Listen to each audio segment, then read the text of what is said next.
साथीहरू नमस्ते नमस्ते भैरव भाइ नमस्ते नमस्ते के छ खबर एकदम ठिकठाक छ दाजु। वेल साथीहरू उहाँ चाहिँ रबिन हुनुहुन्छ बारादसी 5 निवासी रबिन राजवंशी। उहाँले एउटा व्यवसाय सञ्चालन गर्नुभएको छ बारादसीको फुलबारी भन्ने ठाउँमा। यो व्यवसायको नाम चाहिँ के हो? हाम्रो व्यवसायको नाम गौरव बेकरी हो। गौरव बेकरी भनेपछि तपाईँले के उत्पादन गर्नुहुन्छ? यसो हामी अलिकति हेरौँ न यहाँनिर। ताजा ताजा यहाँ डोनटहरू ताजा ताजा बन्छ होइन, अनि ब्रेडहरू पाउरोटीहरू देख्दै जान्नु। अनि यहाँ यता डोनटहरू हाम्रो ताजा। यो के यो डोनट्स यहीँ बनेको हो?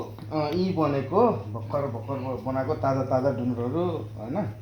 अनि यतातिर हाम्रो मफिनहरू। यो मसिन के को लागि? यो मसिन के हुन्छ? यो मसिनलाई हाम्रो यो ओभन हो, सबै कुरा पकाउने यही मसिन हो। यही मेसिनले पकाउँछ। अनि यो एउटा आइटम देखिरहेको छु, यो आइटम यहीँ पनि बनाउनु भएको? यो आइटमलाई मफिन भन्छ। मफिनहरू यहीँ बन्छ। मफिन यो यहीँ बन्छ है? यहीँ बन्छ। यो वेल साथीहरू हामी हेर्न सक्छौँ यहाँनिर हाम्रो फुलबारी चोकमा, बारादसीको फुलबारी चोकमा एउटा हामीले फास्ट फुडको यो क्याफे जस्तो खोलिएको अवस्था रहेको छ। पनि यहाँनिर बिहान नास्ताको लागि हुने विभिन्न खानपिनका परिकारहरू स्वच्छ रूपमा यहाँ उत्पादन भइरहेको छ र निकै नै राम्रो गरिराख्नु भएको हामीले पाएका छौँ। फेरि पनि म भाइसँग कुरो गर्न चाहन्छु। यसका प्रोप्राइटर हुनुहुन्छ रबिन। कहिलेबाट यो व्यवसाय सञ्चालन गरिएको?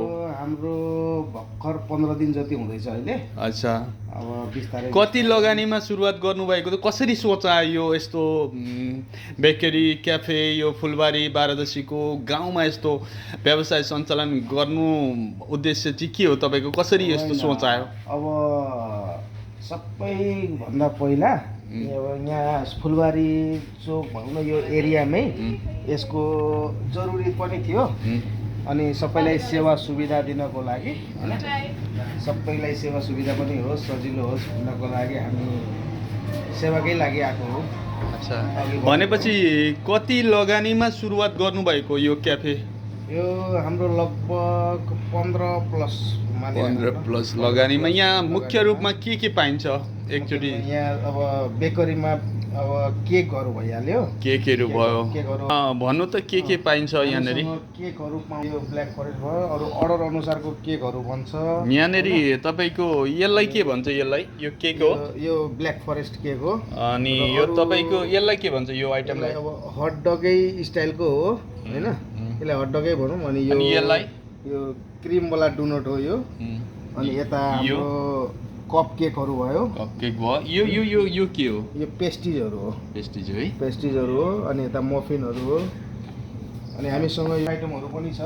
आइसक्रिमको आइटमहरूमा के छ? चकोबारहरू भयो, यो मटकाहरू भयो, यो कोनवालाहरू भयो, भेनिला स्ट्रबेरी सबै फ्लेभरहरू यहाँ पाउँछ। यो तपाईँको यो समग्र सम्पूर्ण कुराहरू यहीँ उत्पादन हुन्छ कि बाहिरबाट आयात गर्नुहुन्छ? यो अहिलेलाई अब बेकरीको आइटमहरू मात्रै उत्पादन हुन्छ भनौँ।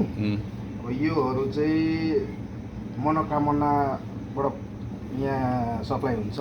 कस्टमरहरूको रिएक्सन के पाउनु भएको छ? यो होइन, कस्टमरहरू त एकदम खुसी हुनुहुन्छ, एकदम खुसी हुनुहुन्छ कस्टमरहरू।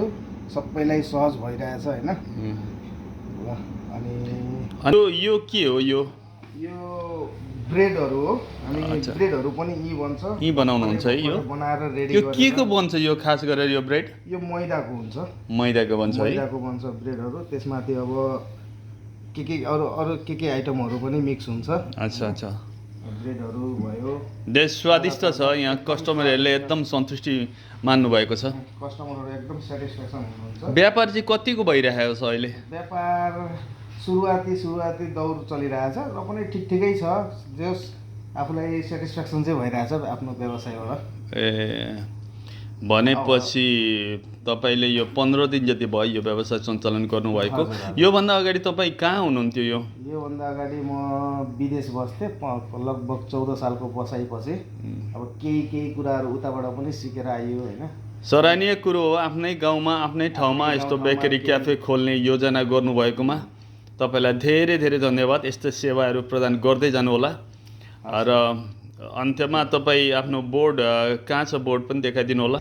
वेल साथीहरू, उहाँ रबिन राजवंशीजी हुनुहुन्छ, प्रोप्राइटर हुनुहुन्छ गौरव बेकरी एन्ड क्याफे बारादशीको फुलबारी चोक अवस्थित यस्ता यी सम्पूर्ण भेराइटीहरू यस पसलमा सुलभ मूल्यमा प्राप्त हुने कुरो उहाँले जानकारी गराउनु भयो।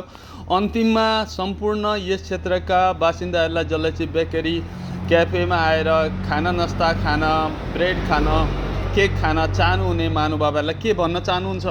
एकचोटि आएर भिजिट गरिदिनु होला होइन। अब एकचोटि आएर भिजिट गरेर यहाँको टेस्ट पनि अब गरिदिनु होला भन्न चाहन्छु म। धन्यवाद धन्यवाद। वेल साथीहरू, रबिन राजवंशी हुनुहुन्थ्यो, युवा उद्यमी, एउटा आफ्नै गाउँमा आफ्नै ठाउँमा एउटा बेकरी क्याफे खोलेर एउटा नमुना प्रस्तुत गर्नुभएको छ। उहाँले आफै उत्पादन गर्नुहुन्छ र बिक्री पनि आफै गरिराख्नु भएको अवस्था रहेको छ भने आफ्नो व्यवसायदेखि पूर्ण रूपले सन्तुष्टि रहनुभएको छ र कस्टमरहरू पनि अलमोस्ट सेटिस्फाइड रहेको कुरो उहाँले जानकारी गराउनु भएको छ। Thank you very much for watching.